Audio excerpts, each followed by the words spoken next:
법정스님의 유언.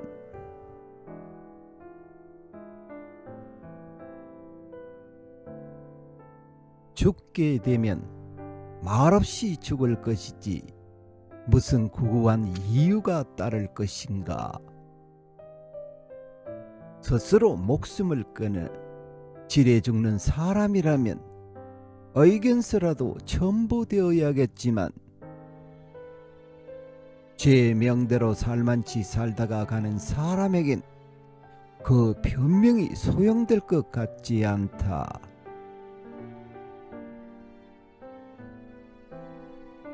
그리고 말이란 늘 오해를 동반하게 마련이므로 요새에도 오해를 불러일으킬 소지가 있다. 그런데 죽음은 어느 때 나를 찾아올는지 알 수 없는 일이다. 그 많은 교통사고와 가스 중독과 그리고 원한의 눈길이 전생의 가품으로 나를 쏘는지 알 수 없다. 우리가 살아가고 있다는 것이 죽음 쪽에서 보면 한 걸음 한 걸음 죽어오고 있다는 것임을 상기할 때 사는 일은 곧 죽는 일이며 생과 사는 결코 결연된 것이 아니다. 죽음이 언제 어디서 나를 부를지라도 네 하고 선뜻 털고 일어설 준비만은 되어 있어야 할 것이다. 누구를 부를까? 요새에는 흔히 누구를 부르던데 아무도 없다. 철저하게 혼자였으니까. 설사 지금껏 귀의해 성겨운 부처님이라 할지라도 그는 결국 타인이다. 이 세상에 올 때도 혼자서 왔고 갈 때도 나 혼자서 갈 수밖에 없다. 그것은 보랏빛 노을 같은 감상이 아니라 인간의 당당하고 본질적인 실존이다. 고뇌를 뚫고 환희의 세계로 지향한 베토벤의 음성을 빌리지 않더라도 나는 인간의 선의지 이것밖에는 인간의 우월성을 인정하고 싶지 않다.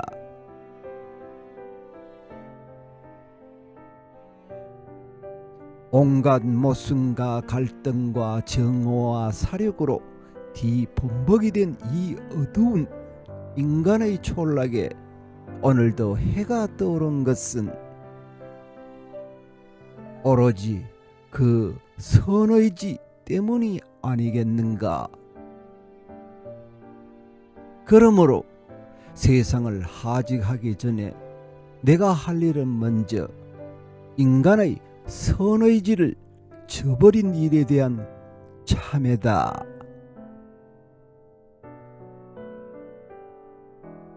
이웃의 선의지에 대해서 내가 어리석은 탓으로 저지른 허물을 참회하지 않고는 눈을 감을 수 없는 것이다.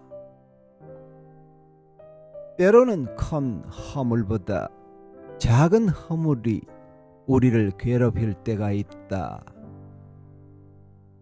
허물이란 너무 크면 그 무게에 짓눌려 참회의 눈이 멀고 작을 때에만 기억이 남는 것인가. 어쩌면 그것은 지독한 윗선일지도 모르겠다.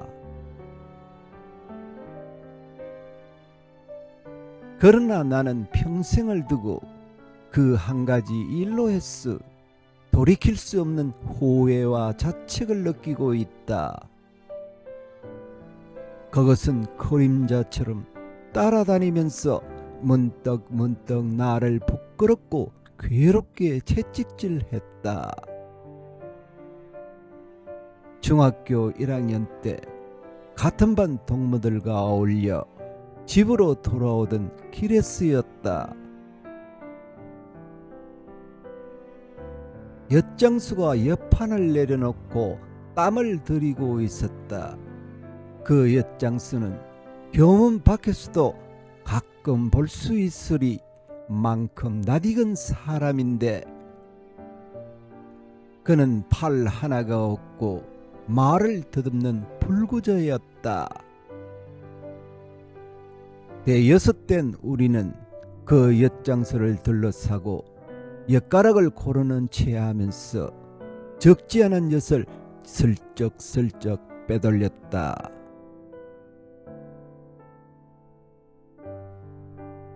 돈은 서너 아락치밖에 내지 않았다. 불구인 커는 그런 영문을 전혀 모르고 있었다. 이 일이 돌이킬 수 없는 이 일이 나를 괴롭히고 있었다. 그가 만약 넉살좋고 건장한 엿장수였더라면 나는 벌써 그런 일을 잊어버리고 말았을 것이다. 그런데 그가 장애자라는 점에서 지워지지 않은 채 자책은 더욱 생생하다. 내가 이 세상에 살면서 지은 허물은 헤아릴 수 없이 많다. 그 중에는 용서받기 어려운 허물도 적지 않을 것이다. 그런데 무슨 까닭인지 그때 저지른 허물이 줄곧 그림자처럼 나를 쫓고 있다. 이 다음 세상에서는 다시는 더 이런 후회스러운 일이 되풀이되지 않기를 진심으로 빌며 참회하지 않을 수 없다.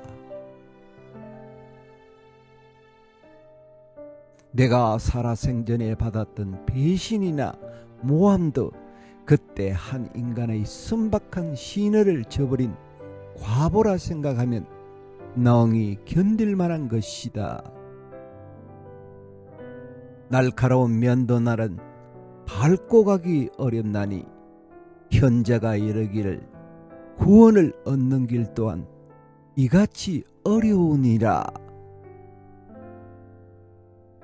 오파니 샤더의 이 말씀을 충분히 이해할 것 같다. 내가 죽을 때는 가진 것이 없으므로 무엇을 누구에게 전한다는 번거로운 일도 없을 것이다. 본래 무일물은 우리들 사문의 소유관념이다. 그래도 혹시 평생에 즐겨 읽던 책이 내 머리밭에 몇 권 남는다면 아침 저녁으로 신문이여 하고 나를 찾아주는 그 꼬마에게 주고 싶다. 장례식이나 제사 같은 것은 아예 소용없는 일. 요즘은 중들이 세상 사람들보다 한술 더 떠 거창한 장례식을 치르고 있는데 그토록 번거롭게 부질없는 검은 의식이 만약 내 이름으로 행해진다면 나를 위로하기는커녕 몹시 화나게 할 것이다. 평소의 식탁처럼 나는 간단 명료한 것을 따르고자 한다. 내게 무덤이라도 있게 된다면 그 차가운 빗돌 대신 어느 여름날 좋아하게 된 양귀비 꽃이나 모란을 심어달라고 하겠지만 무덤도 없을 테니 그런 수고는 끼치지 않을 것이다.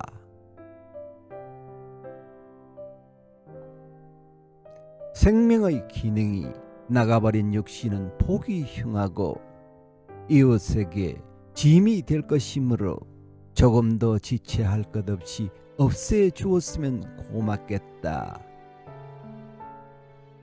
그것은 내가 벗어버린 헌 옷이니까 물론 옮기기 편리하고 이웃에게 방해되지 않을 곳이라면 아무 데서나 다비해도 무방하다. 사리 같은 걸 남겨 이웃을 구하는 일을 나는 절대로 하고 싶지 않다. 육신을 버린 후에는 훨훨 날아서 가고 싶은 곳이 있다. 어린 왕자가 사는 별나라 같은 곳이다. 의자의 위치만 옮겨 놓으면 하루에도 해지는 광경을 몇 번이고 볼 수 있다는 아주 조그만 그런 별나라. 가장 중요한 것은 마음으로 봐야 한다는 것을 안 왕자는 지금쯤 장미와 사이좋게 지내고 있을까? 그런 나라에는 귀찮은 입국 사정 같은 것도 필요 없을 것이므로 한번 가보고 싶다. 그리고 내 생에도 다시 한반도에 태어나고 싶다. 누가 뭐라 한데도 모국어에 대한 애착 때문에 나는 이 나라를 버릴 수 없다. 다시 출가 수행자가 되어 금생에 못다한 일을 하고 싶다.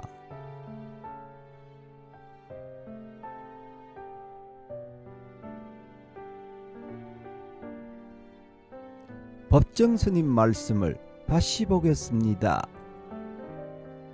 육신을 버린 후에는 훨훨 날아서 가고 싶은 곳이 있다. 어린 왕자가 사는 별나라 같은 곳이다.